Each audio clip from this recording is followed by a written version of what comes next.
نحمده ونصلي على رسوله الكريم اما بعد فقد قال الله تبارك وتعالى كما ورد في سورة الأحزاب اعوذ بالله من الشيطان الرجيم بسم الله الرحمن الرحيم يا أيها النبي إنا أرسلناك شاهدا ومبشرا ونذيرا وداعيا إلى الله بإذنه وسراجا منيرا وقال تبارك وتعالى كما ورد في سورة التوبة وسورة الفتح وسورة الصف هو الذي أرسل رسوله بالهدى ودين الحق ليظهره على الدين كله صدق الله العظيم رب اشرح لي صدري ويسر لي أمري واحلل عقدة من لساني يفقهوا قولي۔ معزز حاضرین اور محترم ناظرین، السلام علیکم ورحمۃ اللہ وبرکاتہ۔ اس سے قبل کی نشست میں ہم یہ دیکھ چکے ہیں کہ شہادت علی الناس یہ اصل میں کار رسالت کے لیے تعبیر ہے۔ حق کی گواہی دینا اپنے قول سے، پھر اپنے عمل میں اس کا نمونہ پیش کر دینا تاکہ حجت قائم ہو جائے کہ یہ کوئی ناممکن العمل بات نہیں ہے جس کا مطالبہ اللہ تعالیٰ فرما رہا ہے۔ پھر حضور کا خاص معاملہ یہ کہ آپ پر دین کی تکمیل ہو گئی، یعنی دین ایک مکمل نظام زندگی کی شکل میں کامل ہو گیا۔ تو اب ظاہر بات ہے کہ اب آپ کی طرف سے اتمام حجت اسی وقت ہو سکتی تھی جبکہ آپ اس پورے نظام زندگی کو عملاً قائم کر کے دکھاتے۔ اب یہاں غور کیجئے، کسی بھی نظام زندگی کو کسی معاشرے میں، کسی خطہ زمین میں نافذ اور قائم کرنا یہ اصل میں ایک انقلابی عمل ہے، اس لیے کہ خلا دنیا میں کہیں نہیں ہوتا، کوئی نہ کوئی نظام موجود ہوتا ہے۔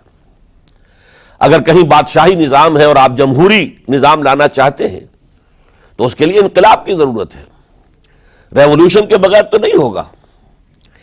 اگر کہیں سرمایہ دارانہ نظام ہے لیکن آپ اشتراکی نظام لانا چاہتے ہیں تو ریولوشن از نیسیسری۔ نظام کو بدلنا ایک انقلابی عمل ہے، اور اس میں آپ کو معلوم ہے کہ دو قوتیں ایک دوسرے کے بالمقابل آتی ہیں۔ ایک وہ جو انقلاب کے نام لیوا ہوتے ہیں، ہم یہ نظام لانا چاہتے ہیں۔ ظاہر بات ہے کہ وہ ایگزسٹنگ سسٹم کو کہتے ہیں یہ غلط ہے، یہ ظالمانہ ہے، یہ ڈپریسو ہے، یہ ایکسپلائٹیٹو ہے، یہ ڈسکریمنیٹنگ ہے۔ اس نظام کو غلط کہیں گے تبھی ایک انقلاب کی ضرورت محسوس ہوگی۔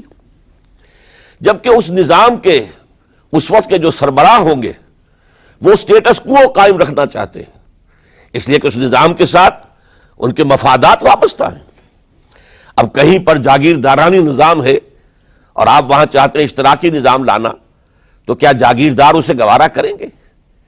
کہیں بادشاہی نظام ہے، آپ وہاں جمہوری نظام لانا چاہتے ہیں تو کیا بادشاہ اور اس کا خاندان اسے برداشت کرے گا؟ لہذا تصادم ناگزیر ہے، ان دو قوتوں کے درمیان تصادم ہو کر رہتا ہے، اور اسی کا نام ایک انقلابی عمل ہے۔ تو یوں سمجھیے تمام انبیاء کرام میں اور تمام اللہ کے جو رسول گزرے ہیں دنیا میں، ان میں حضور کا امتیازی مقام یہ ہے کہ آپ کو ایک انقلابی جد و جہد کرنی تھی، پورا نظام قائم کرنا تھا، جس کے لیے کہ میں نے آج آیت پڑھی ہے، یہ اصل میں آیت کا ٹکڑا ہے، بڑا ٹکڑا ہے، جو 3 سورتوں میں بین ہی انہی الفاظ میں آیا ہے۔ سورہ توبہ میں، سورہ فتح میں، سورہ صف میں۔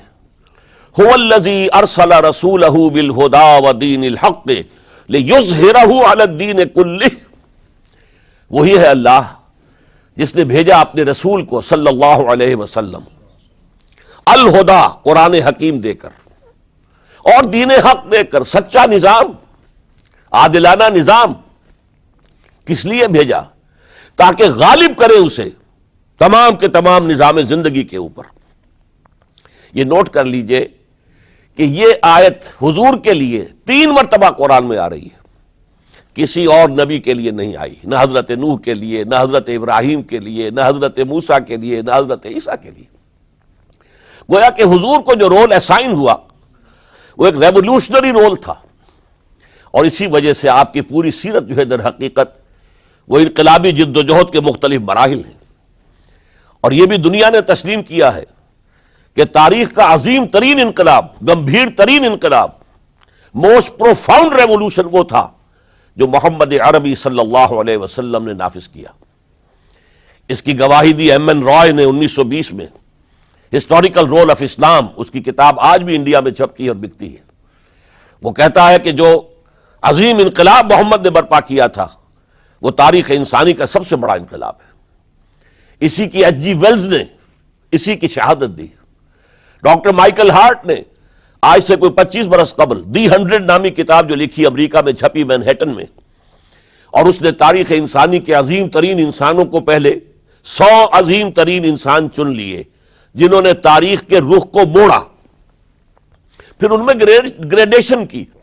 چنانچہ دی 100 کے ساتھ اس کتاب کا جو ذیلی عنوان ہے a selection and gradation of the 100 most influential personalities of human history, اور اس میں نمبر 1 پر لایا محمد الرسول اللہ صلی اللہ علیہ وسلم.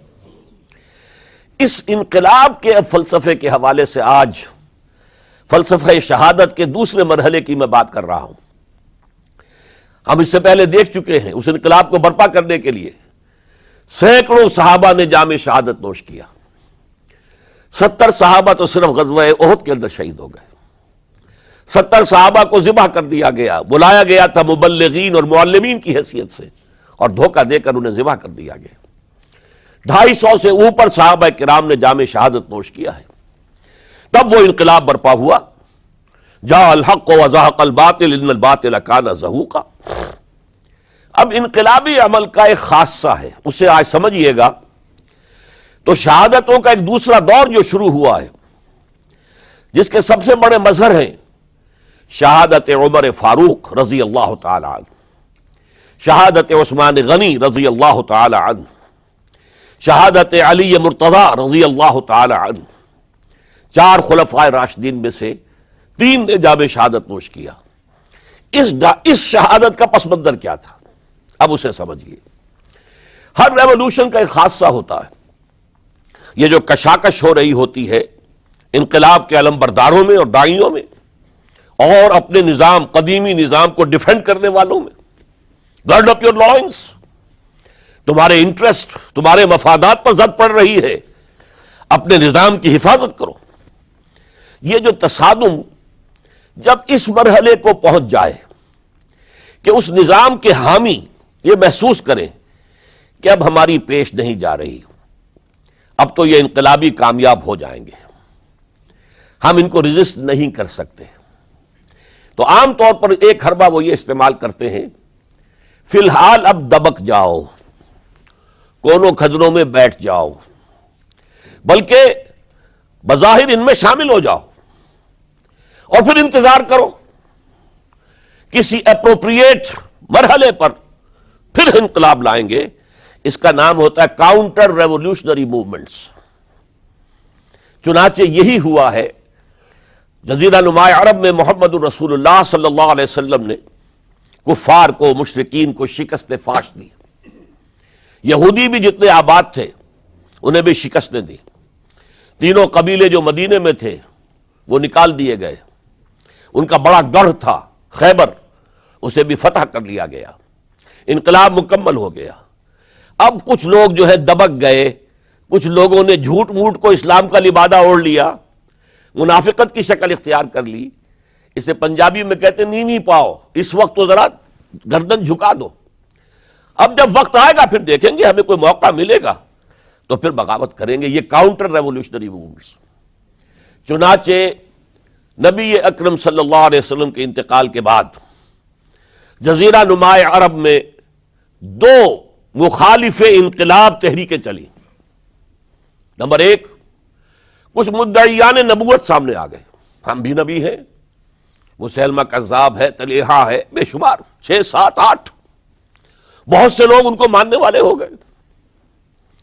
اور اسی طریقے سے بہت سے لوگوں نے کہا کہ ہم زکوٰۃ نہیں دیں گے، حکومت کو نہیں دیں گے، ہم زکوٰۃ خود اپنی خرچ کریں گے اپنے غریبوں پر. یہ دو چیلنج تھے نظام خلافت کے لیے. اس کے اس پس منظر کو ذہن میں رکھیے. عرب میں کبھی کوئی مرکزی حکومت تھی ہی نہیں، لہذا وہ لوگ عادی نہیں تھے. اگر کوئی حکومت پہلے ہوتی تو کوئی ٹیکس ہوتے، پہلے کوئی عادی ہوتے، وہ تو وہاں پر تو کوئی نظام تھا ہی نہیں. انہیں زکوٰۃ بہت بھاری لگ رہی تھی. ہم سے یہ لیا جا رہا ہے، ہماری آمدنی کا ایک حصہ، یہ بہت انہیں کھل رہا تھا، شاخ گزر رہا تھا. اسی طریقے سے عرب کی صورت یہ تھی کہ پورا ملک تقسیم تھا، قبائلی، اور ہر قبیلے کا سردار گویا کہ اپنے علاقے کا وہ بے تاج بادشاہ تھا. جیسے آپ کو معلوم ہے افغانستان میں طالبان کے آنے سے پہلے وار لارڈز مختلف علاقوں کے اندر انہوں نے پھاٹک لگا لیے، اپنے علاقے بنا لیے، ہر ایک اپنی جگہ پر. میں خود یہاں کا مالک ہوں، ایک مختار ہوں. اور اب طالبان کے خاتمے کے بعد دوبارہ وہی صورت پیدا ہو گئی، امن و امان ختم ہو چکا ہے. وار لارڈز ہیں، ان کے اپنے علاقے ہیں. تو ان کے لیے ظاہر بات ہے کہ وہ دبک تو گئے تھے جب ان کی پیش نہیں جا رہی تھی، جب وہ مجبور ہو گئے تھے، انہوں نے اطاعت قبول کر لی تھی. اسی لیے ان کے بارے میں سورہ حجرات میں فرمایا گیا قالت الاعراب آمنا، یہ بدو کہہ رہے ہیں ہم ایمان لے آئے. قل، اے نبی ان سے کہہ دیجئے، لم تؤمنوا، تم ایمان نہیں لائے ہو، ولکن قولوا اسلمنا، یوں کہو کہ ہم نے اطاعت قبول کر لی ہے، ہم اسلام لے آئے ہیں. ولما يدخل الايمان في قلوبكم، ابھی تک ایمان تمہارے دلوں میں داخل نہیں ہوا. یہ سب کا معاملہ نہیں تھا، لیکن اکثر کا معاملہ تھا. ان میں مومنین صادقین بھی تھے، لیکن اکثر کا معاملہ یہ تھا. یہی وجہ ہے، دیکھیے جیسے قرآن مجید کی صورت نازل ہوئی تھی تکمیل انقلاب کے بعد، اذا جاء نصر اللہ والفتح ورأیت الناس يدخلون فی دین اللہ افواجا، جب اللہ تعالیٰ کی نصرت اور مدد آ گئی اور فتح حاصل ہو گئی اور حضور کو اور صحابہ کو جزیرہ نما عرب کے اندر غلبہ حاصل ہو گیا، اب لوگ فوج در فوج آ رہے ہیں، اطاعت قبول کر رہے ہیں، دائرہ اسلام میں داخل ہو رہے ہیں. لیکن نوٹ کیجئے حضور کے انتقال کے بعد جو یہ دو کاؤنٹر ریولوشنری موومنٹس اٹھی، ایک جھوٹے مدعیان نبوت اور ایک منکرین زکوٰۃ، ان کے نتیجے میں تقریباً تو پورا عرب مرتد ہو گیا. یخرجون من دین اللہ افواجا، اب فوج در فوج وہ اللہ کے دین سے نکل گئے، یہاں تک کہ اسلام صرف ملک حجاز، تھوڑا سا علاقہ، اس کے بھی بڑے شہروں تک محدود رہ گیا. یہ خطرناک صورتحال تھی جس سے کہ حضرت ابو بکر صدیق رضی اللہ تعالیٰ عنہ کو سابقہ پیش آیا. وہ اگرچہ ایک بڑے نحیف الجسم، بڑے رقیق القلب انسان تھے، بہت رحیم اور شفیق، حضور کی شخصیت کا عکس کامل تھے. جیسے حضور کی سب طبیعت میں نرمی، رقت، شفقت، رحمت، ایسے ہی ان. لیکن جب ذمہ داری کا بوجھ آیا ہے، چیلنج آیا ہے تاریخ کا، اس وقت معلوم ہوا کہ ان کی تو شخصیت آہنی ہے، بڑی قوی، بہت مضبوط.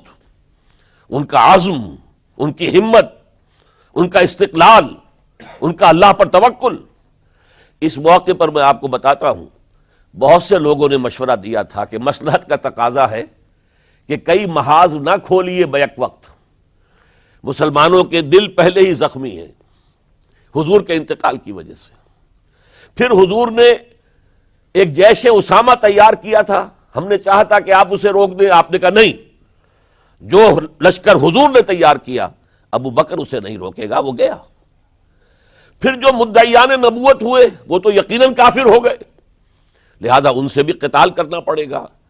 کم سے کم منکرین زکوٰۃ کے ضمن میں نرمی کیجئے. انہوں نے کفر نہیں کیا، کلمہ شہادت پڑھتے ہیں، نماز کا انکار نہیں کیا، زکوٰۃ کا بھی انکار نہیں کیا. یہ کہا کہ ہم آپ کو نہیں دیں گے، اپنی زکوٰۃ جمع کریں گے، اپنے ہی غریبوں میں تقسیم کر دیں گے. لیکن حضرت ابو بکر اور یہاں تک کہ حضرت عمر نے مشورہ دیا کہ مصلحت کا تقاضا ہے کہ مانعین زکوٰۃ کے ساتھ نرمی کی جائے. حضرت ابو بکر نے فرمایا عمر، تم ایام جاہلیت میں تو بڑے سخت تھے، بڑے مضبوط تھے، بہت طاقتور تھے. خدا کی قسم اگر یہ زکوٰۃ میں حضور کے زمانے میں اونٹ کے ساتھ اونٹ کو باندھنے والی رسی بھی دیتے تھے اور اب اگر یہ کہیں گے کہ اونٹ لے جاؤ رسی نہیں دیں گے تب بھی میں قتال کروں گا، اس لیے کہ ایبدل الدین وانا حی، کیا دین میں ترمیم کر دی جائے گی جبکہ میں زندہ ہوں؟ ابو بکر کے جیتے جی یہ نہیں ہو سکتا۔ لہذا ہم دیکھتے ہیں تاریخ کے اندر، چونکہ صدیقیت بہت اعلیٰ مقام ہے، نبوت کے بعد کا درجہ صدیقین، پھر شہداء، پھر صالحین، اور یہ ہے صدیق اکبر، افضل البشر بعد الانبیاء بالتحقیق ابو بکر صدیق۔ سال 1.5 سال کے اندر دونوں فتنوں کی سرکوبی کر دی گئی، کنسولیڈیٹ ہو گیا انقلاب دوبارہ، اس میں ہزاروں صحابہ کرام کی جانیں گئی ہیں۔ ایک جنگ یمامہ مشہور ہے، مسیلمہ کذاب کے خلاف 500 حفاظ اس جنگ میں شہید ہو گئے۔ تشویش ہو گئی کہ اگر حفاظ جو ہے اس طرح شہید ہو گئے تو کہیں قرآن گم نہ ہو جائے، ضائع نہ ہو جائے، کتابی شکل میں تو تھا ہی نہیں، وہ تو سینوں میں محفوظ تھا۔ اس لیے تجویز پیش کی گئی کہ اب اسے کتابی شکل میں، جیسے ایک کتاب 2 جلد کے گتوں کے مابین ہوتی ہے، مابین دفتین مرتب کر دیا جائے۔ تب یہ کام کیا گیا۔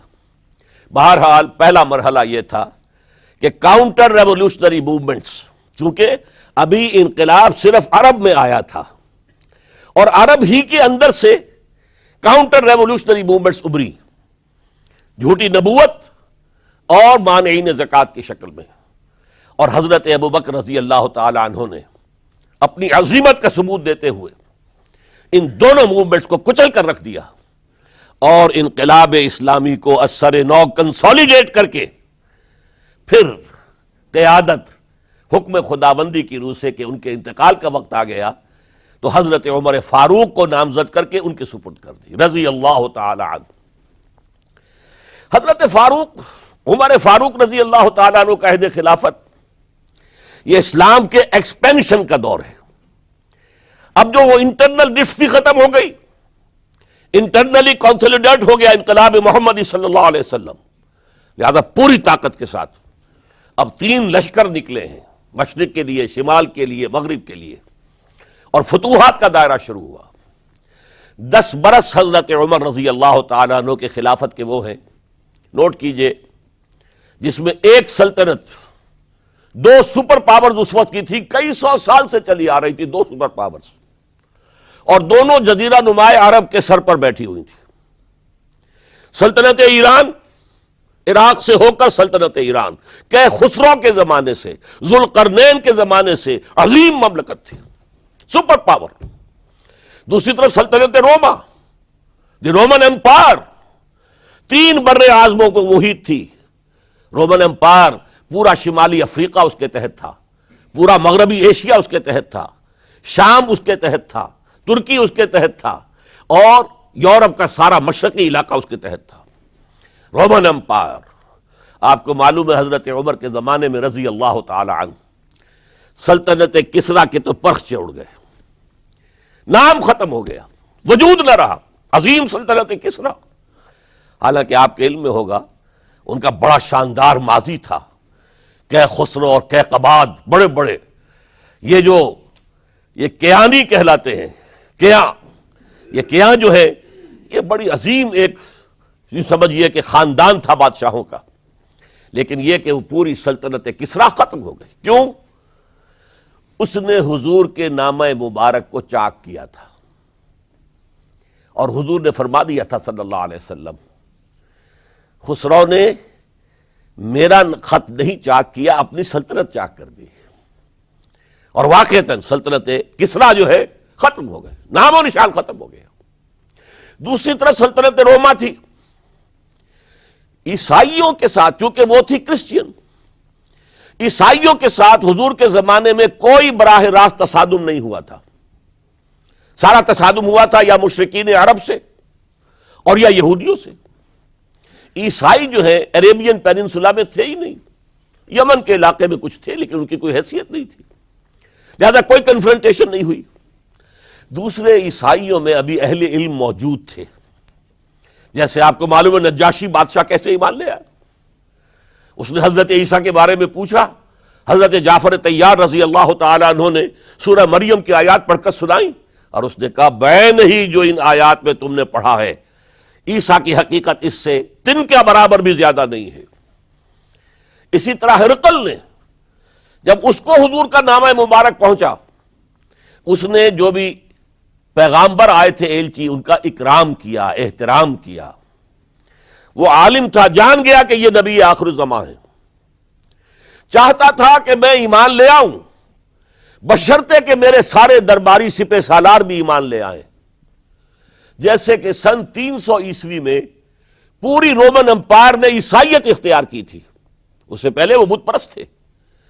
300 عیسوی میں سلطنت روما کا جو ایمپرر تھا وہ ایمان لے آیا حضرت عیسیٰ پر۔ اس وقت تک ظاہر بات ہے اسلام حضرت عیسیٰ کا دین تھا، حضور تو ابھی آئے نہیں، حضور کے آنے میں تو ابھی 300 برس سے باقی ہیں۔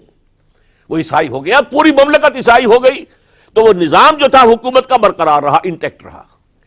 ہرقل یہ چاہتا تھا کہ اسی طرح میری پوری سلطنت ایمان لے آئے تو میری حکومت برقرار رہے، لیکن یہ کہ اس کے جو درباری تھے اور اس کے بڑے بڑے جو سپہ سالار اور جرنیل تھے انہوں نے ریجیکٹ کر دیا، اور یہ بادشاہت کی بیڑی اس کے پاؤں میں پڑی رہ گئی۔ ایمان تو نہیں لایا لیکن پہچان گیا تھا حضور کو صلی اللہ علیہ وسلم۔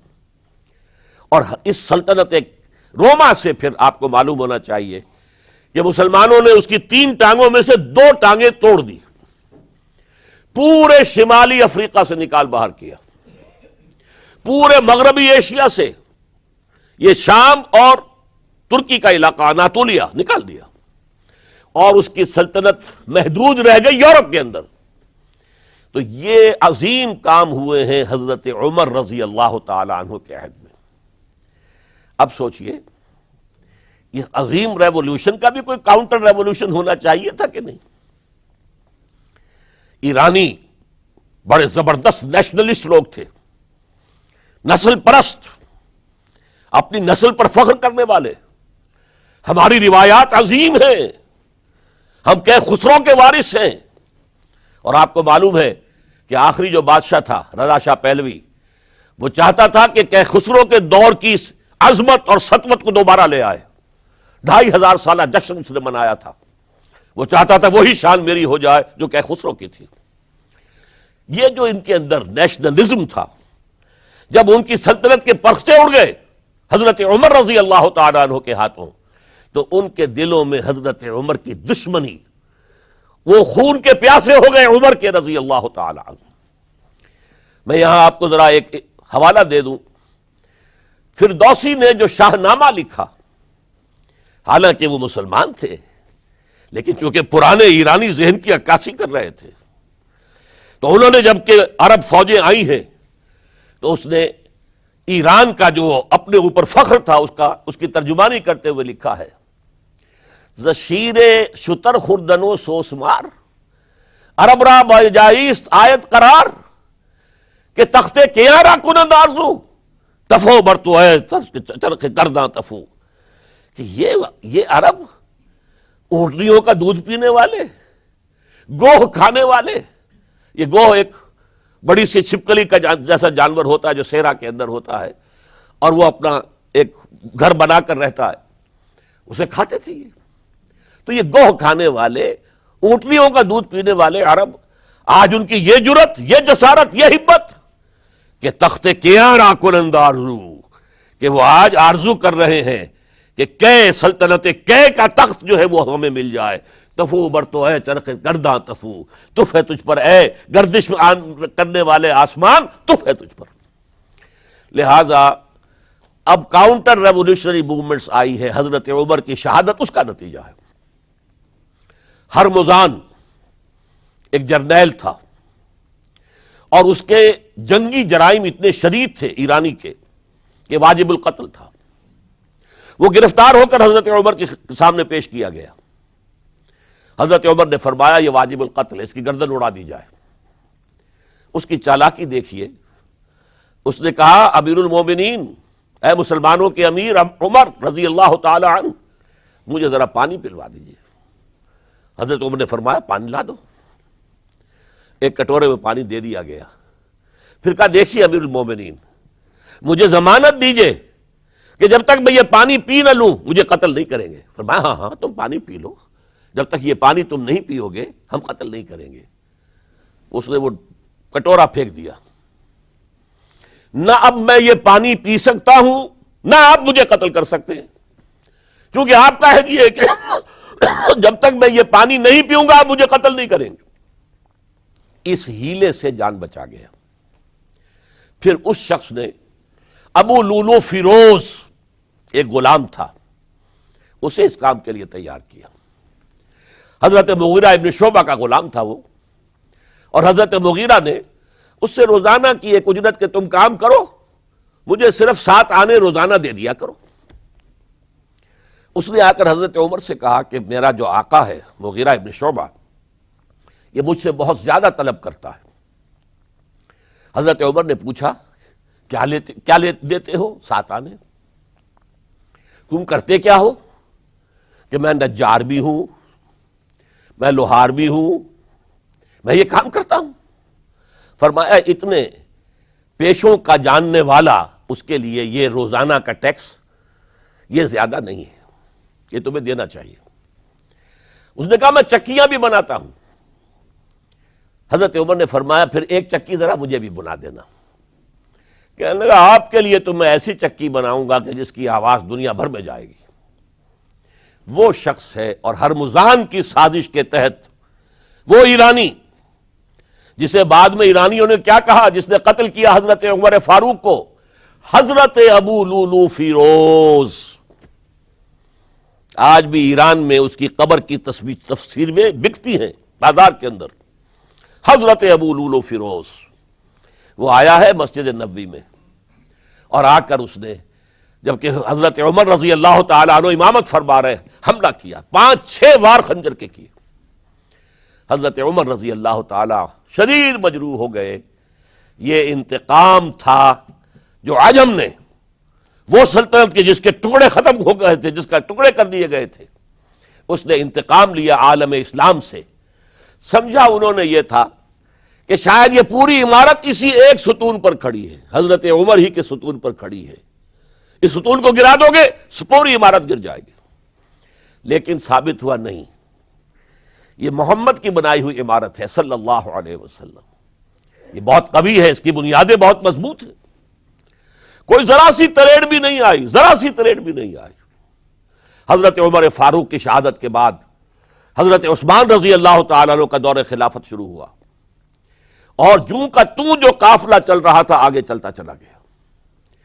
حضرت عثمان رضی اللہ تعالیٰ عنہ کے بارے میں بہت قیل و قال ہے، ان پر تنقیدیں بھی کی، اپنوں نے بھی کی ہیں، دشمنوں نے بھی کی ہیں۔ لیکن بات جان لیجئے، یہ تاثر غلط ہے کہ ان کے پورے دور خلافت کے اندر فتنہ رہا یا ہنگامہ رہا، قتل غلط۔ 10 برس خلفائے راشدین میں طویل ترین دور خلافت حضرت عثمان کا ہے رضی اللہ تعالیٰ عنہ، 12 برس۔ حضرت ابو بکر کے تو 2.25 برس تھے، حضرت عمر کے 10 برس تھے، ان کا 12 برس، اور 12 میں سے 10 سال ایسے تھے بعین ہی جیسے حضرت عمر کے 10 سال تھے۔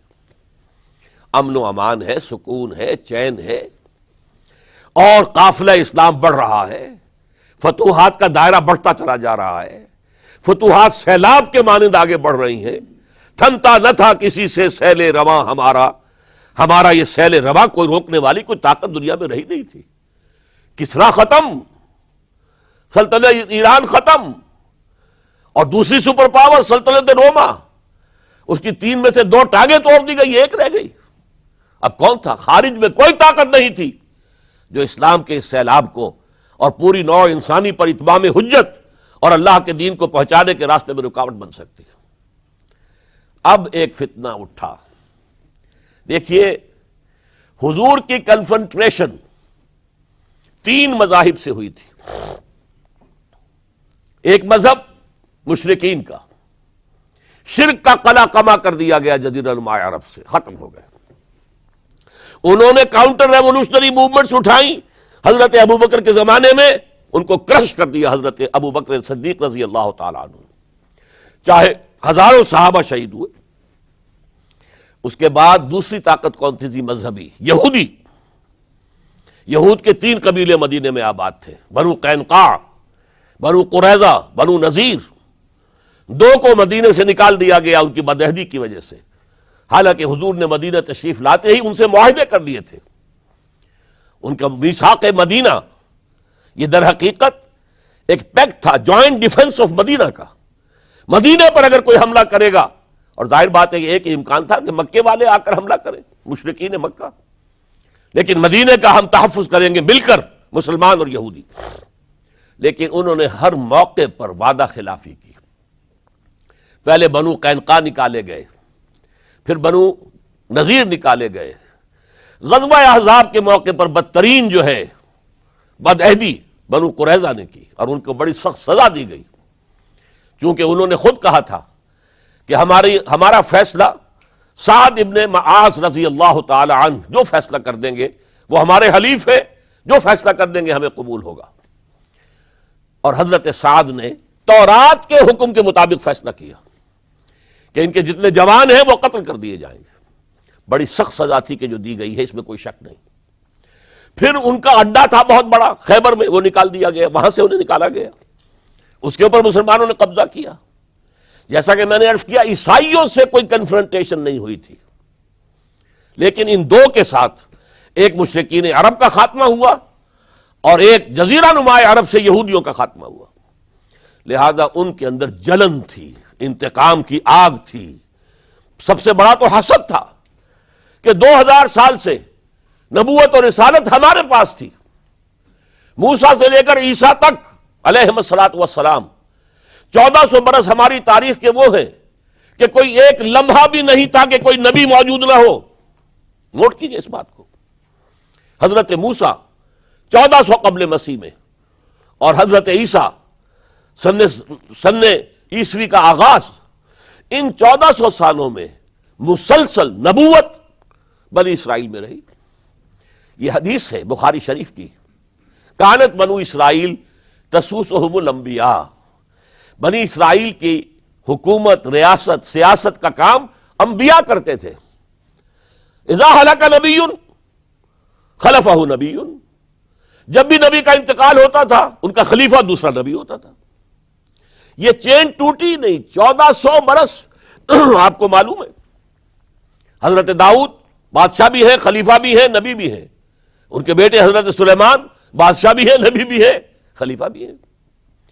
اسی طریقے سے یہ سلسلہ چلتا رہا. تورات انہیں دی گئی، انجیل انہیں دی گئی، زبور انہیں دی گئی، بے شمار صحیفے اور دوسرے چھوٹے نبیوں کو دیے گئے. لیکن پھر اللہ تعالیٰ نے نبی آخر الزماں کی حیثیت سے محمد الرسول اللہ کو چن لیا، جو اسرائیلی نہیں تھے، جو اسماعیلی تھے. حضرت ابراہیم کے بڑے صاحبزادے حضرت اسماعیل علیہ السلام کی اولاد میں سے.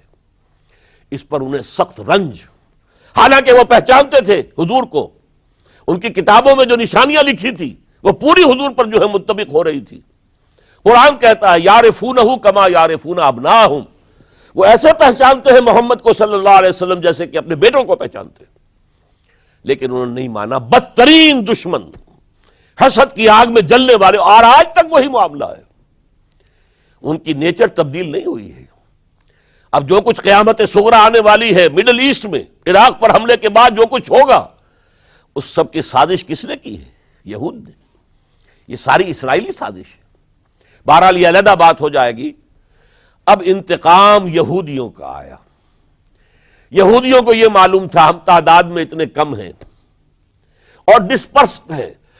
سن 70 عیسوی میں ایک رومن جنرل ٹائٹس، اس نے حملہ کر کے یروشلم بیت المقدس کی اینٹ سے اینٹ بجائی. 1,33,000 یہودی ایک دن میں قتل کیے. اور ان کا سیکنڈ ٹیمپل جو تھا، جو حضرت سلیمان نے بنایا تھا، معبد، عبادت گاہ، ہم تو اسے مسجد کہیں گے، مسجد اقصی، لیکن انہوں نے اسے کہا ہیکل، ٹیمپل. اس کو گرا دیا تھا نبوکڈنضر نے 587 عیسوی میں. دوبارہ انہوں نے بنایا، اسے ٹائٹس نے گرا دیا. وہ آج تک گرا پڑا ہوا ہے، آج تک. صرف ایک دیوار اس کی سلامت ہے جسے وہ ویلنگ وال کہتے ہیں، وہاں جا کر ماتم کرتے ہیں، روتے ہیں، پیٹتے ہیں. اور اس کو اس وقت سے نکال دیا گیا یہودیوں کو، نکل جاؤ فلسطین سے، بھاگ جاؤ یہاں سے، دفع ہو جاؤ. لہذا وہ ڈسپرس ہو گئے. کوئی یورپ چلے گئے، کوئی روس چلے گئے، کوئی ہندوستان چلے گئے، کوئی افریقہ کے ممالک میں چلے گئے، کچھ ایران میں آ گئے. یہ سب اس کو وہ کہتے ہیں ڈایاسپورا، ہمارا وہ دور جس میں ہم دنیا میں منتشر تھے. جب پوری دنیا میں منتشر تھے تو ظاہر بات ہے کسی فوجی مہم کے ذریعے سے مسلمانوں سے انتقام لینا ممکن نہیں تھا، لیکن انتقام لیا ایک ایسی سازش کے ذریعے سے، ایک ایسا فتنۃ الکبریٰ جو ہے برپا کیا ہے، جس کا کہ میں ابھی آپ سے اندازہ کرتا ہوں، جس کے نتیجے میں حضرت عثمان رضی اللہ تعالیٰ عنہ شہید ہوئے. اس کو یوں سمجھیے کہ حضور کے دور میں جن لوگوں نے شہادتیں پیش کی، انہوں نے اسلام کو قائم کرنے کے لیے شہادتیں دی. اب دور خلافت راشدہ میں جو شہادتیں پیش کی گئیں وہ اسلام کو قائم رکھنے کے لیے، جو عمارت بن گئی ہے اب گرنے نہ پائے، اسے دشمن گرا نہ دے، اس ڈیفنس کے اندر، اس تحفظ کے اندر جانے دی، ہزاروں نے دی. چنانچہ ایک یہودی عبداللہ ابن سبا، یمن کا رہنے والا، اسلام کا لبادہ اوڑھ کر آتا ہے منافق بن کر، حالات کا جائزہ لیتا ہے، کہاں پانی مرتا ہے، کس طریقے سے میں ان میں انتشار پیدا کر سکتا ہوں، کس طریقے سے مسلمانوں کو آپس میں لڑا سکتا ہوں. اس نے آ کر، دیکھیے تاریخ کے اندر اس سے پہلے بھی ہوا تھا، حضرت عیسیٰ کے دین، اصل دین کو ختم کرنے والے سینٹ پال، جب تک حضرت مسیح دنیا میں تھے سینٹ پال بدترین دشمن تھا حضرت عیسیٰ کا. لیکن جب حضرت عیسیٰ کو اٹھا لیا گیا رفع سماوی کے بعد، وہ عیسائیت کا لبادہ اوڑھ کر آ گیا. مجھے عیسیٰ کی زیارت ہوئی ہے، میں ان پر ایمان لے آیا ہوں، اور اس کے بعد حضرت عیسیٰ کے دین کو ختم کر کے رکھ دیا، توحید کو تثلیث میں بدل دیا. اس سے بڑی تباہی کیا ہوگی؟ اور حضرت عیسیٰ کہہ کر گئے تھے کہ میں صرف بنی اسرائیل کے گھرانے کی کھوئی ہوئی بھیڑوں کی تلاش میں آیا ہوں. اس نے جنٹائلز، غیر یہودی جو ہے، ان کے اندر بھی اپنی دعوت و تبلیغ کا معاملہ شروع کیا. نمبر 3 حضرت عیسیٰ کہہ کر گئے تھے، دیکھنا یہ نہ سمجھنا کہ میرے آنے سے شریعت موسوی ختم ہو گئی ہے. Don't think I have come to destroy law, the Mosaic law, حضرت موسیٰ کی شریعت لاگو رہے گی تم پر. سینٹ پال نے ساکت کر دیا. تو جدید عیسائیت، ڈاکٹر مائیکل ہارٹ، جس کا میں نے حوالہ دیا، دی 100 کا مصنف، وہ کہتا ہے کہ موجودہ عیسائیت کرسچینٹی نہیں ہے، پالزم ہے. یہ حضرت عیسیٰ کا دین نہیں ہے، یہ تو پال کا دین ہے. ایک شخص نے یہ کام کر دیا. اسی طرح کا ایک شخص آیا تھا عبداللہ ابن سبا. اس نے سب سے پہلے تو دیکھا کہ اس معاشرے کے اندر قریش کے 2 گھرانوں کی بڑی پرانی چشمک ہے، بنو امیہ، بنی ہاشم. پرانی ان کے اندر قبائلی چشمک چلی آ رہی ہے.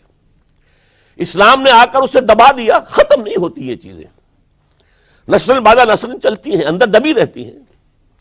آگ بجھی ہوئی نہ جان، آگ دبی ہوئی سمجھ. اس نے جان لیا کہ یہ بہترین موقع ہے، اگر اس قبائلی عصبیت کو میں ہوا دے سکوں تو مسلمان منقسم ہو جائیں گے، ایک دوسرے کے ساتھ دست و گریبان ہو جائیں گے. اس نے آتے ہی کہنا شروع کیا، خلافت کا حق بنو ہاشم کا ہے، یہ عثمان، یہ بنو امیہ میں سے ہے، بنو امیہ کو کوئی حق نہیں ہے خلافت کا. 2 پہلے جو خلیفہ تھے، حضرت ابوبکر، حضرت عمر، وہ نہ ہاشمی تھے نہ اموی تھے. حضرت ابوبکر بنو تیم میں سے تھے، نہ ہاشمی نہ اموی. حضرت عمر بنو عدی میں سے تھے، نہ ہاشمی نہ اموی. حضرت عثمان تھے بنو امیہ میں سے.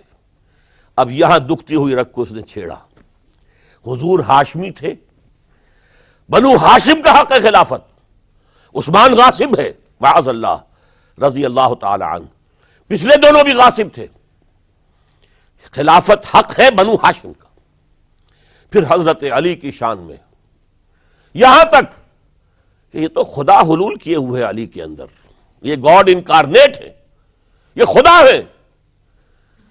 دیکھیے توحید بھی ختم کی، اس نے تثلیث بنائی تھی، اور حضرت عیسیٰ کو خدا کا بیٹا بنایا تھا، اس نے حضرت علی کو خدا بنا دیا. اور آپ کو معلوم ہونا چاہیے آج بھی نصیری شیعہ دنیا میں موجود ہیں جو حضرت علی کو خدا کہتے ہیں، دی گاڈ انکارنیٹ. کہ اللہ جو ہے حلول کر گیا تھا حضرت علی کے اندر رضی اللہ تعالیٰ عنہ، معاذ اللہ ثم معاذ اللہ ثم معاذ اللہ۔ پھر اس نے ایک طریقہ اختیار کیا، حضرت عثمان پر تنقیدیں شروع کی، حضرت عثمان کے گورنرز کے خلاف جھوٹے الزامات لگانے شروع کیے، اڈے بنا لیے بصرہ میں، کوفہ میں، مصر میں، اور وہاں بصرے میں کوفے کے امیر کے خلاف اس نے یہ کر دیا، اس نے یہ کر دیا، اس نے خیانت کی، اس نے فلاں کیا، بیت المال پہ ڈاکہ ڈالا، اور کوفے میں بصرہ کے امیر کے خلاف، شام میں دمشق میں مصر کے گورنر کے خلاف، اور مصر میں جا کر شام کے گورنر کے خلاف، اور ہر جگہ حضرت عثمان رضی اللہ تعالیٰ عنہ کے خلاف۔ اب آپ کو معلوم ہے اس دنیا میں تو اطلاعات بھی نہیں پہنچتی تھی آسانی سے، کئی دن میں جا کر، کئی ہفتوں میں جا کر تو خط پہنچتے تھے، کوئی ٹیلی فون نہیں، کوئی تار نہیں، کوئی بے تار برقی نہیں، کچھ بھی تو نہیں، وائرلیس نہیں، کچھ نہیں، لہٰذا یہ فتنہ بڑھتا رہا اندر ہی اندر، اور پھر ہر جگہ سے بلوائی، وہ جو سبائی کہنا چاہیے، وہ مدینے میں آ گئے، گھیرا کر لیا اور مطالبہ کیا کہ حضرت عثمان مستعفی ہو جائیں، خلافت چھوڑ دیں۔ حضرت عثمان نے کہا تمہارے کہنے سے میں نہیں چھوڑ سکتا۔ ان پر جب الزامات لگائے گئے انہوں نے ہر الزام کی صفائی پیش کر دی۔ اس صفائی کے پیش کرنے والوں میں سب سے بڑھ کر خود حضرت علی تھے رضی اللہ تعالی عنہ۔ مسجد نبوی میں آ کر انہوں نے ان بلوائیوں کو جمع کیا اور حضرت عثمان کے خلاف جو بھی الزام لگائے گئے تھے ان سب کی صفائی اور جواب دیا اس کا، لیکن بلوائی جو ہے اڑے ہوئے تھے۔ ادھر سے حضرت امیر معاویہ، وہ عامل تھے، گورنر تھے شام کے، انہیں اطلاع مل رہی ہے، وہ کہتے ہیں آپ ہمیں اجازت دیجئے ہم فوج لے کر آئیں اور ان کے ٹکڑے اڑا دیں۔ لاکھوں کی فوجیں تھی کھڑی ہوئی، حضرت عثمان کی مملکت کا آپ تصور کر سکتے ہیں؟ قرآن میں عظیم ترین حکمران کے نام سے کے حوالے سے نام آیا ذوالقرنین کا، ذوالقرنین کہ خسرو یا سائرس، اس کی سلطنت سے کم 2 گنا بڑی سلطنت تھی جس پر حضرت عثمان رضی اللہ تعالی عنہ حکومت کر رہے تھے۔ مصر سے عمرو بن العاص کہہ رہے ہیں کہ آپ اجازت دیجئے میں فوج لے کر آؤں اور ان کا ٹکڑا کر دیا جائے، تکہ بوٹی کر دی جائے۔ حضرت عثمان کا فیصلہ تھا یہ مجھے قتل کر دیں تو قصاص لے لینا، لیکن میں اپنی جان کے تحفظ کے لیے کسی کلمہ گو کا خون بہانے کو تیار نہیں۔ حضرت طلحہ، حضرت زبیر، حضرت علی کہہ رہے ہیں آپ اجازت دیجئے کہ ہم ان کے خلاف جنگ کریں، مدینے میں بیٹھے ہوئے، فرماتے نہیں، ان کے خلاف جنگ کی اجازت میں نہیں دے سکتا۔ یہ میری ذاتی، مجھ پر تنقیدیں کر رہے ہیں، ذاتی دشمنی ہے، میں اپنی ذات کے تحفظ کے لیے کسی کلمہ گو کا خون جو ہے نہیں بہاؤں گا۔ لاکھوں کی فوجیں موجود تھیں، لیکن حضرت عثمان نے یہ طے کیا میں اپنی جان کے تحفظ کے لیے میں نہیں ہاتھ اٹھاؤں گا، میں کسی اور کو اجازت نہیں دوں گا کہ ان کے خلاف جنگ کرے۔ ہاں یہ میرے دشمن ہے، میری جان لے لیں، جب جان لے لیں گے تو قصاص لے لینا۔ یہ معاملہ ہوا ہے، اور پھر نہایت ہی بے رحمی کے ساتھ، نہایت بے رحمی کے ساتھ، اور نوٹ کیجئے حضرت علی کے دونوں صاحبزادے حضرت حسن، حضرت حسین رضی اللہ تعالی عنہم اجمعین، وہ حضرت عثمان کے دروازے پر پہرا دے رہے ہیں کہ کوئی بلوائی، کوئی حضرت عثمان کو قتل کرنے کے ارادے سے گھر میں داخل نہ ہو سکے۔ وہ گھر کے پچھواڑے سے دیوار پھلانگ کر آئے ہیں اندر، اور حضرت عثمان جب قرآن پڑھ رہے تھے اس حالت میں انہیں شہید کیا ہے۔ ان کی بیوی نائلہ نے ہاتھ آگے کیا ہے روکنے کے لیے تو ان کی انگلیاں کٹ گئیں، اور انگلیوں کا خون جو ہے اس مصحف پر، قرآن مجید میں اس صفحے کے اوپر حضرت عثمان کے خون کے دھبے لگ گئے۔ یہ حالات ہوئے حضرت عثمان کی شہادت کے، کہ انہوں نے چاہا وہ نظام قائم رہے، یہودیوں کا انتقام، یہودیوں کی سازش، اور ایسی سازش ہے کہ جس کے نتیجے میں اس کو کہا گیا الفتنۃ الکبریٰ، عظیم ترین سانحہ، عظیم ترین فتنہ۔ اور اس کے بعد جو خانہ جنگی ہوئی ہے، حضرت علی رضی اللہ تعالی عنہ اس کے بعد خلافت قبول کرنے کو تیار نہیں تھے، حضرت طلحہ قبول کرنے کو تیار نہیں تھے، کوئی بھی تیار نہیں۔ کیوں؟ یہ بلوائی ہے اس وقت یہاں پر، یہ کہہ رہے ہیں کہ تم خلیفہ بن جاؤ، تو جو بھی اس وقت خلیفہ بنے گا وہ ان کے ہاتھ میں کٹھ پتلی بن جائے گا۔ بالآخر حضرت علی نے، ظاہر بات ہے کہ امت کو بغیر امام کے تو نہیں چھوڑا جا سکتا، بغیر امیر کے نہیں ہوگا تو شیرازہ منتشر ہو جائے گا۔ اب جو ہونا تھا ہو گیا، حضرت عثمان شہید ہو گئے رضی اللہ تعالی عنہ، لیکن بہرحال اب امت کا نظم تو قائم رکھنا ہے نا۔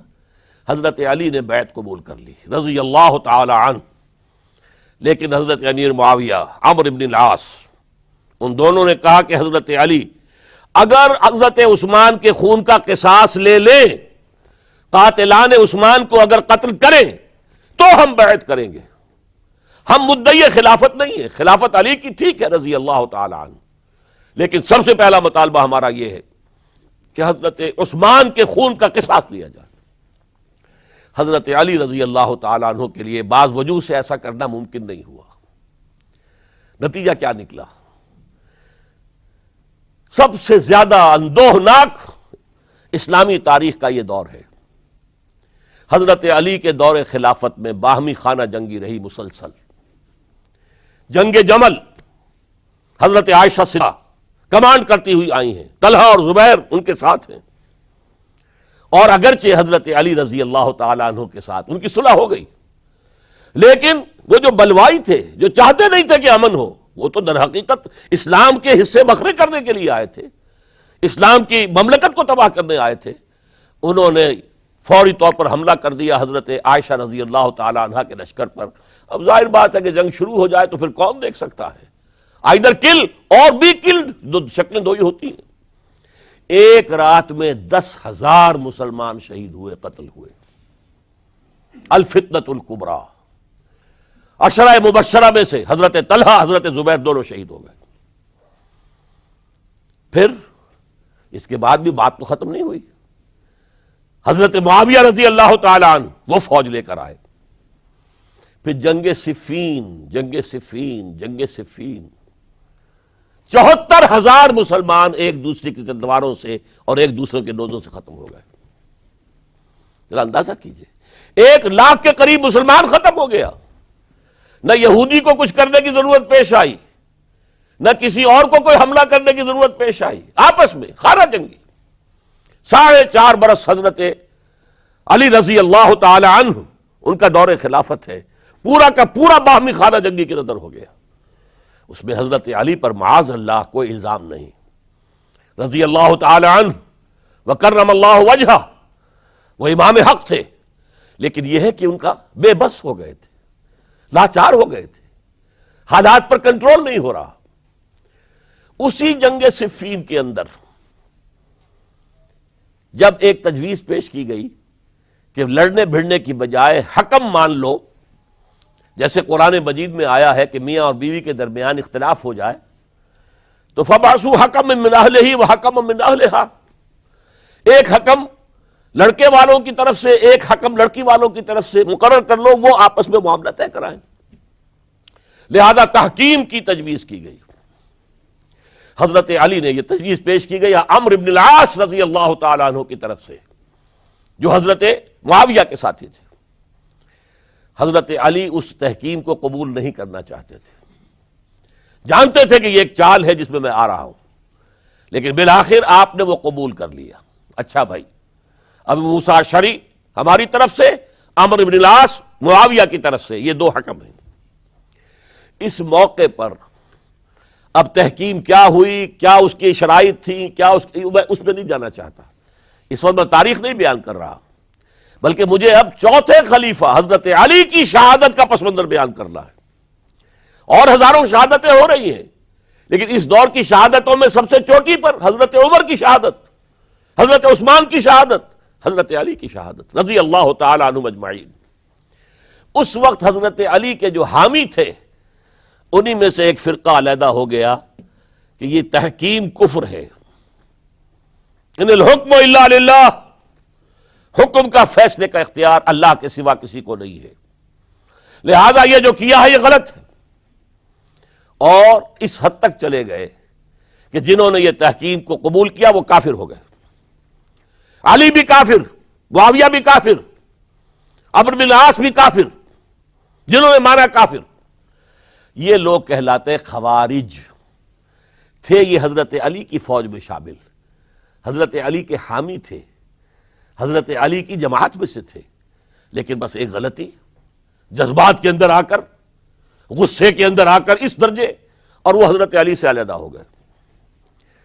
اس کے بعد انہوں نے اپنی ایک کانفرنس کی، ایک جنگ بھی ہوئی، پھر حضرت علی کو ان کے خلاف جنگ کرنی پڑی، وہ جنگ نہروان کہلاتی ہے، جن میں کہ ان خوارج کو حضرت علی نے بہت بڑی شکست دی۔ پھر انہوں نے کانفرنس کی آپس میں بیٹھ کر کہ علی کو یا معاویہ کو فوجی شکست دینا تو ہمارے لیے ممکن نہیں، ایسے کرو کہ ان تینوں کو قتل کر دو، علی کو بھی قتل کر دو رضی اللہ تعالی عنہ، معاویہ کو بھی قتل کر دو رضی اللہ تعالی عنہ، عمرو بن العاص کو بھی قتل کر دو، تاکہ اس کے بعد مسلمان اپنا کوئی خلیفہ چن لیں گے۔ رمضان سن 40 ہجری اس کا ایک دن معین کر لیا، ایک ہی دن یہ تینوں جو ہے، عبد الرحمن ابن ملجم آئے گا مدینے کے اندر، کوفے کے اندر، حضرت علی نے صدر مقام کوفہ بنا لیا تھا، اور فجر کی نماز میں حضرت علی پر حملہ کرے گا۔ ایک دوسرا شخص عمرو بن العاص پر جا کر حملہ کرے گا اسی دن اسی وقت۔ ایک تیسرا شخص وہ امیر معاویہ کے اوپر حملہ کرے گا۔ عمرو بن العاص اس روز مسجد میں آئے ہی نہیں، ان کی جگہ کوئی اور شخص جو نماز پڑھا رہے تھے وہ شہید کر دیے گئے۔ حضرت معاویہ پر جو حملہ ہوا وہ اوچھا پڑا وار، وہ جلدی تندرست ہو گئے۔ حضرت علی ابھی وہ گھر سے نکل کر مسجد کی طرف جا رہے تھے، ابن ملجم نے ایک اور ساتھی اپنے ساتھ لے کر حملے کیے ہیں، شدید زخمی کر دیا۔ حضرت علی نے آواز دی، کچھ لوگ آئے، ایک ساتھی تو دوڑ گیا اور ابن ملجم جو ہے وہ پکڑ لیا گیا۔ پھر کسی اور نے نماز پڑھائی، اور حضرت علی رضی اللہ تعالی عنہ نے وصیت کر دی کہ اگر میرا انتقال ہو جائے تو اس ابن ملجم سے قصاص لے لینا، نہ ہو تو پھر میں خود اس کا فیصلہ کروں گا۔ لیکن حضرت علی رضی اللہ تعالی عنہ بھی شہید ہو گئے۔ یہ شہادتیں میں نے کس کیٹیگری میں ڈالی ہیں، ہسٹوریکل بیک گراؤنڈ کیا ہے اس کو سمجھیے۔ ایک شہادتیں وہ تھیں جو دور نبوی میں ہوئی اللہ کے دین کو قائم کرنے کے لیے۔ سورہ شورى کی آیت ہے، شرع لکم من الدین ما وصى به نوحا والذی اوحینا الیک وما اوحینا به ابراہیم وموسیٰ وعیسیٰ ان اقیموا الدین، دین کو قائم کرو۔ اور میں اس کا ترجمہ کیا کرتا ہوں وضاحت کرتے ہوئے، دین قائم نہیں ہے تو قائم کرو، قائم ہے تو قائم رکھو۔ اس کو گرانے کے لیے شیطانی قوتیں تو پورا زور لگائیں گی۔ ستیزہ کار رہا ہے ازل سے تا امروز، چراغ مصطفی سے شرار بولا بھی۔ ابلیس لعین کو تو پسند نہیں کہ اسلامی نظام دنیا میں قائم ہو، وہ تو نوع انسانی کا دشمن ہے، ازلی دشمن، پیدائشی دشمن۔ لہذا اب وہ جو خیمہ کھڑا ہوا ہے شامیانہ، اسے مضبوط رکھو۔ آندھی اگر چل رہی ہے تو اس کے بانس پکڑو، اس کی رسیاں مضبوط کرو۔ یہ ہے دین کو قائم رکھنا۔ یہ دور جو میں نے گنوایا ہے یہ اس دین کو قائم رکھنے کے لیے، اور اس پر جو خارجی حملے ہو رہے تھے ان حملوں کا سد باب کرنے کے لیے یہ بیش قیمت شہادتیں پیش کی گئی ہیں، ہزاروں صحابہ کی جانیں گئی ہیں، اور 3 خلفائے راشدین شہید کیے گئے۔ لیکن یہ بات نوٹ کر لیجئے، اس کا نتیجہ کیا نکلا؟ وہ جو ہمارا سیلاب جا رہا تھا عالمی سطح پر، محمد کے دین کو آگے سے آگے پہنچاؤ، جو حضور خطبہ حجۃ الوداع میں کہہ کر گئے تھے، میں نے تم پر حجت قائم کر دی، اب تمہیں حجت قائم کرنی ہے پوری نوع انسانی پر، لہذا فلیبلغ الشاہد الغائب۔ اب جو بھی یہاں موجود ہیں ان کا فرض ہے کہ پہنچائیں ان کو جو یہاں موجود نہیں ہے۔ یہ اسی کے لیے تو یہ فوجیں نکلی تھیں، اللہ کے دین کو قائم کرنے کے لیے، ورنہ شہادت ہے مطلوب و مقصود مومن، نہ مال غنیمت نہ کشور کشائی۔ یہ ابو بکر ہوں، عثمان ہوں، علی ہوں، عمر ہوں، یہ تو درویش تھے، انہوں نے کوئی محل نہیں بنائے، چٹائیوں پر بیٹھتے تھے، پیوند لگے ہوئے کپڑے پہنتے تھے، ان کی خوراک عام مسلمان سے زیادہ بہتر نہیں تھی بلکہ ان سے کمتر رہتی تھی، ادنا درجے کے مسلمان تھے۔ لیکن یہ ہے کہ یہ جو سیلاب جا رہا تھا اسلام کا، انٹرنل سیبوٹاج کے ذریعے سے اس کے اندر طاقت جو تھی وہ روک دی گئی۔ آپ دیکھتے ہیں اور سنتے ہوں گے، اگر کوئی انکلائن ہو، چڑھائی ہو، اور ٹرک جو ہے لوڈڈ ہے، چل رہا ہے، زور لگا لگا کے انجن جو ہے گوں گوں گوں کر کے چل رہا ہے. اگر خدا نہ خواستہ انجن بند ہو جائے ایک دفعہ، اسے کہتے ہیں موشن ٹوٹ گیا. اب یہ ڈرائیور جانتا اس کی جان پر بن گئی. اب اس کو دوبارہ سٹارٹ کرنا آسان کام نہیں ہے. تو اسلامی سیلاب کا کہ جس کے بارے میں کیفیت یہ تھی کہ تھمتا نہ تھا کسی سے سیل رواں ہمارا سیل رواں روکنے والا کون رہ گیا تھا؟ سلطنت کسریٰ ختم ہو چکی تھی، سلطنت روما کی 2 ٹانگیں ٹوٹ چکی تھی. اس کو روکا ہے یہودی سازش نے انٹرنل سیبوٹاج کے ذریعے. 1 لاکھ مسلمان تو ایک دوسرے کی تلواروں سے ہی مارے گئے. خلافت راشدہ کا یہ نظام یہ پھر ایک سیڑھی نیچے اتر گیا. اس کے بعد دور بنو امیہ شروع ہوا ہے. عارضی سا حصہ یہ ہے کہ حضرت علی سے کہا گیا کہ ہم آپ کے بیٹے حضرت حسن کے ہاتھ پر بیعت کر لیں. آپ نے فرمایا نہ میں تمہیں روکتا ہوں نہ تمہیں حکم دیتا ہوں، یہ تمہارا معاملہ ہے. بہرحال لوگوں نے حضرت حسن کے ہاتھ پر بیعت کر لی. اب حضرت معاویہ کا اور حضرت حسن کا معاملہ شروع ہوا. حضرت حسن نکلے 50,000 کی فوج لے کر، اس وقت سے بہت بڑی فوج لے کر امیر معاویہ آئے. لیکن حضرت حسن رضی اللہ تعالیٰ نواسہ رسول، اور ان کے بارے میں یہ کہا جاتا ہے کہ حضور سے بہت مشابہ تھے، بہت مشابہ تھے مزاج میں اور شکل و صورت میں. اور کہتے ہیں کہ یہ اوپر کا حصہ جو ہے اس میں بہت مشابہت تھی حضور میں اور حضرت حسن میں. اور حضرت حسن کے بارے میں حضور نے ان کے بچپن میں فرمایا تھا میرا یہ بیٹا مسلمانوں کے 2 گروہوں کے مابین صلح کرائے گا. اور وہی معاملہ ہوا. حضرت حسن نے جب دیکھا کہ یہ خونریزی کب تک چلے گی، انہوں نے صلح کی پیشکش کی حضرت امیر معاویہ کو. امیر معاویہ نے سادہ کاغذ بھیج دیا کہ جو چاہے شرطیں آپ لکھ دیں میں مانتا ہوں. سادہ کاغذ جسے آپ کہیں گے بلینک چیک. حضرت حسن رضی اللہ تعالیٰ عنہ نے شرائط لکھ دی، حضرت امیر معاویہ نے قبول کر لی. جنگ ختم ہو گئی. اب خلافت ہوئی حضرت معاویہ کی رضی اللہ تعالی عنہ. لیکن حضرت معاویہ اگرچہ جلیل القدر صحابی ہیں، نوٹ کر لیجئے، حضور کے برادر نسبتی ہیں، حضور کے سالے ہیں. ان کی ہمشیرہ ام حبیبہ رضی اللہ تعالی عنہ حضور کی زوجہ محترمہ ہیں. ابو سفیان کے یہ بیٹے ہیں، ابو سفیان کی وہ بیٹی ہیں. اور ان کے بارے میں حضور نے فرمایا اللہم اجعلہ ہادیا مہدیا، دعا کی اے اللہ اس معاویہ کو ہادی ہدایت دینے والا اور مہدی ہدایت یافتہ بنا دے. اس کے باوجود حضرت معاویہ کے دور حکومت یا دور خلافت کو خلافت راشدہ میں تسلیم نہیں کیا جاتا، اس لیے کہ انہیں مسلمانوں نے اپنی رائے سے نہیں چنا تھا، اپنے طاقت کے بل پر وہ حکومت جو ہے انہوں نے حاصل کی تھی. چاہے حضرت حسن نے دستبرداری کر کے دے دی، لیکن ظاہر بات ہے کہ یہ مسلمانوں کے مشورے سے نہیں ہوا تھا. لہذا ان کا دور خلافت راشدہ میں شامل نہیں ہے. خلافت راشدہ ابو بکر، عمر، عثمان، علی اور مزید شامل کرنا ہو تو 6 مہینے حضرت حسن کے رضی اللہ تعالیٰ عنہ، وہ بھی طاقت کے بل پر نہیں آئے تھے، مسلمانوں نے انہیں چنا تھا. یہ 30 برس بنتے ہیں، اور یہ 30 برس کی خلافت راشدہ کی داستان ہے جو میں نے آج آپ کے سامنے رکھی. اور اس دوران جن مسلمانوں نے اس نظام کو قائم رکھنے کے لیے جانیں دی ہیں، میں نے ان کی شہادت کا تذکرہ کیا. اقول قولی ھذا واستغفر اللہ لی ولکم ولسائر المسلمین والمسلمات. جسے دیکھنی ہو جنت وہ نبی کے در سے گزرے، وہ جدھر سے گزرے یہ ادھر سے گزرے.